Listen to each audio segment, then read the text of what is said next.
Hey guys, I am driving from Temecula, California to San Francisco. I'm about 7.5 hours into my journey, and I'm pretty much trying to stay awake at this point. Very safely, I might add. I'm plenty caffeinated. But I'm also bored, so I'm going to make a little recording like I've been doing. It's been getting pretty good feedback, so I figure why not appease the masses, so to speak. Not that there's really masses to speak of, but anyway, moving on. No, I got kind of a fun story to share. Some of you may have seen my little bike blessing when I got my motorcycle when I bought in Modesto, California, when I was working up here in San Fran. And because of what I'm doing with the meditation videos and the suicide prevention film that I'm now working on, which is a bizarre turn of events that I did not see coming from a mile away. I don't know if I said that right. But the day that I had the bike blessed by a priest at a nunnery, some strange things happened. I had ridden this motorcycle enough to know how it operates, and gotten on it several dozen times, ridden it all over San Francisco, including the Golden Gate Bridge, which was very interesting and maybe a little bit risky. Hey, these fireworks going off, cool. It is the 4th of July. Well, technically it's the 5th of July now, but so the day I was going to get the bike blessed, which was a neat deal, the way that came about was we were doing a construction project right next door to a nunnery, and I never really know what to call that, nunnery, convent. It's also a hospice. I can tell you it's filled with amazing people. I honestly had never been around nuns before. I was intimidated to be working next to a nunnery, and we had demoed a bunch of concrete, and we were worried about making noise because we're working right next to a hospice. And the nuns came out, and we were just thinking, oh no, we're making too much noise, we're affecting their patients, upsetting people. That happens in construction, unfortunately. And so we're prepared for the worst, we're prepared to have to stop work or whatever the case may be. And what ends up happening is one of the nuns comes up and says, in the sweetest way possible, because that's the only way they operate, unless you make them mad, which I haven't done, thankfully, but I can tell they got it. So this nun comes out and basically says, would you mind if we take some of the concrete chunks and put them in the garden for decoration? And we're all so relieved that we're like, oh, yes, ma'am, please, take all you like. So leave it to nuns to say something that's going to be garbage and make it something beautiful, which they did. And it was pretty neat. So that really kind of affected me. So I went back to the nun later and I said, ma'am, is there something I can do for you to support your cause here? And I just, remembered I had bags of clothing that I'm getting ready to donate to DAV anyway, back at the house in Temecula, California. And I just said, could I bring some clothing? And she said, of course, that would be wonderful, thank you. And so when I did, the following Monday, I was invited inside, and she introduced me to all the hospice patients, and as well as some other people that worked there.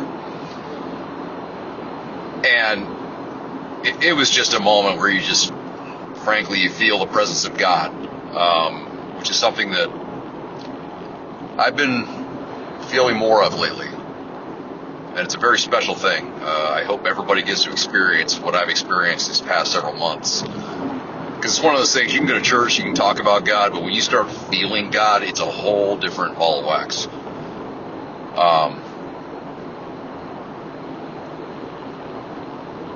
Very powerful, to put it mildly. So, I toured the hospice, which is something I've always wanted to do anyway. There's actually a book that I want to write about hospice patients, which I've actually been working on for a long time, in little small chunks. But while I was there, I mentioned to the nun the suicide prevention mission that I'm on as far as military veterans, and something that really tugs at my heart and something I really want to make a difference with. And I just kind of explained, I happen to be using a motorcycle to do it, and I was wondering if it would be possible to have my motorcycle blessed. And she shared with me that there was going to be a priest coming by the nunnery. As I try to take a wrong turn here, forgive me here. And she said, if you come by on Wednesday at 3 o'clock, then you'll be able to have your bike blessed. And I was stunned. I was really excited. And so that Wednesday, I brought my motorcycle across the street first thing in the morning, and I parked it at a fire station right across the street, kind of in a hidden little corner, because I didn't know how long I'd be sitting there. And then I went across the street and talked to the nuns. Well, I went looking for the nuns, and no one was outside. And I was really nervous about knocking on the door, so I just kind of walked around the building. And as I was walking around the building, the same nun that I was looking for came out the back door at the perfect possible time, which is a little bit of a coincidence in and of itself. And I approached her and just kind of said, "Hey, good morning." And she immediately said, "Oh, hello, Dallas. Nice to see you." And I mean, I was just impressed you remember my name. And I told her, my motorcycle's parked across the street. I'm looking forward to this afternoon. And I was wondering if I could park the motorcycle in your parking lot, but I didn't want to be presumptuous and assume that. And she says, "Oh, of course. Yes, please. Go ahead. Just put it in this spot right here." And I said, "Okay. I'll be right back." So I go across the street to the fire station. Get on my motorcycle, which I've gotten on many times. And I realized that the handlebars are completely locked. And I'm immediately concerned. I'm like, this has never happened before. There's something wrong here. And so I put my keys in the ignition. And I go to turn the keys. And they aren't turning the correct way. They actually only worked kind of in reverse. I don't remember exactly what they did, but I knew it was very odd. And I'm just thinking, what the heck is wrong with my bike? I went through all the, analysis of the situation, and nothing made sense. I've been on several motorcycles now, and this just did not make sense. So I'm tinkering with the keys, I'm messing with the handlebars, getting really frustrated, trying to figure out what I'm supposed to do next. And, I'm trying not to cuss. I get off the bike, walk around, look under the fender, look for something that might be somehow blocking the handlebars. I was thinking New York City, how they put things on cars that are parked illegally to have them towed. In my walk around, I don't see anything, so I stay concerned. I'm just going, well, at least that would make sense. So I kind of stand there in stunned silence for a minute, just going, this thing's supposed to be blessed in, 5-6 hours, and I can't move it. I got a problem here. And so I get on my bike again, tinker with the handlebars, tinker with the key, nothing's working.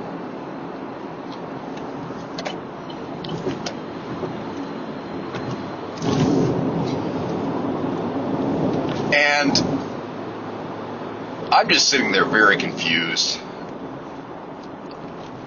And I just had this moment of, well, I guess I'm getting the bike blessed today. I might as well pray about it. And I've had a lot of these moments lately where maybe I'm frustrated, maybe I'm tired, just trying to get reinvigorated, I guess. And so I prayed. And it was a pretty powerful little prayer, which I don't often have those, to be honest. But it was just one of those moments. So I put my hands on both sides of the gas tank, and I put my head down, and I basically just prayed, God, I'm not trying to test you right now, I just have a problem. And pretty sure he's keenly aware what the problem is, so I just said, if you can help me move this thing, like I said, I'm not trying to test you, but it would certainly lend itself to me being that much more impressed with you, I guess. And so I just kind of sat there quietly for a minute after I finished my prayer. And I was very nervous to turn the ignition.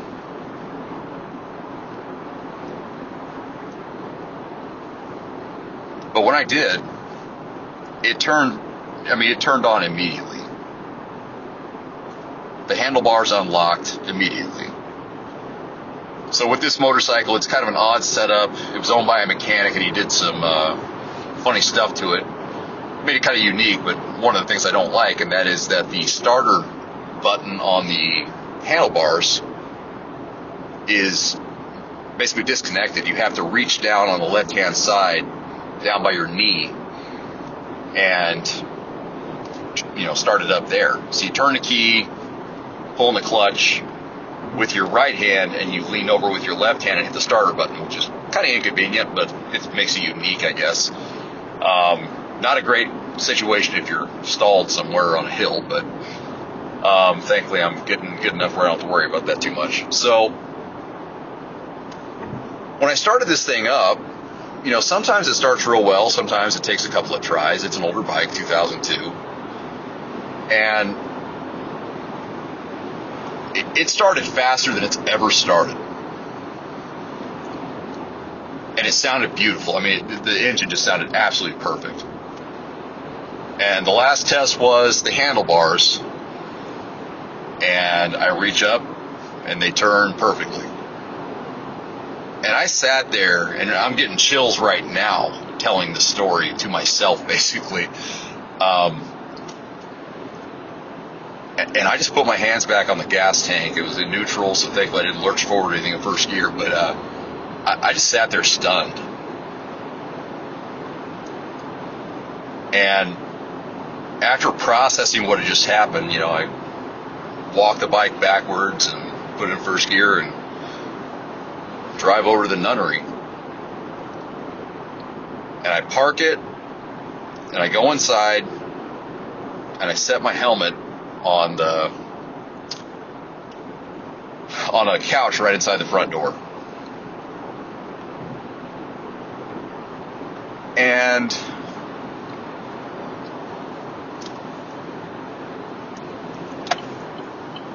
basically I left my helmet sitting there. And I asked the nun if that was okay if I just left the helmet there the rest of the day, just to kind of absorb the energy of the place. And she said, of course, that'd be fine. So she was kind of in a hurry and, doing something with somebody. I don't know what she was up to. But I saw her outside briefly, and I said, Sister, I've got to tell you something. So I think something happened, and God may have something to do with it. And she immediately I could tell she was busy, but she stopped just long enough to listen. I got her attention, I guess. And I just said, I told her what happened. My motorcycle did this, and it's never done this before, and then I prayed, and this happened. And the look on her face was just priceless. It was just kind of a look that said, well, I could have told you that. He's real. He can do those things. And by the way, I did get lost telling this story. Not lost, but misdirected, if you will. So, I didn't feel like I could keep that story to myself. I think when we have those moments, the world deserves to hear them, because we live in a time right now that people are losing their faith. And understandably so. We're living in a scary time. I mean, one of the things that's freaking me out is artificial intelligence.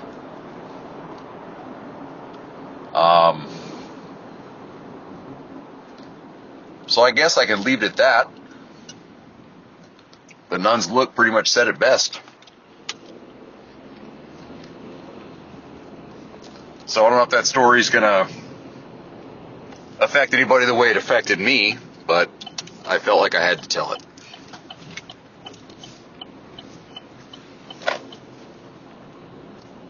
Enjoy.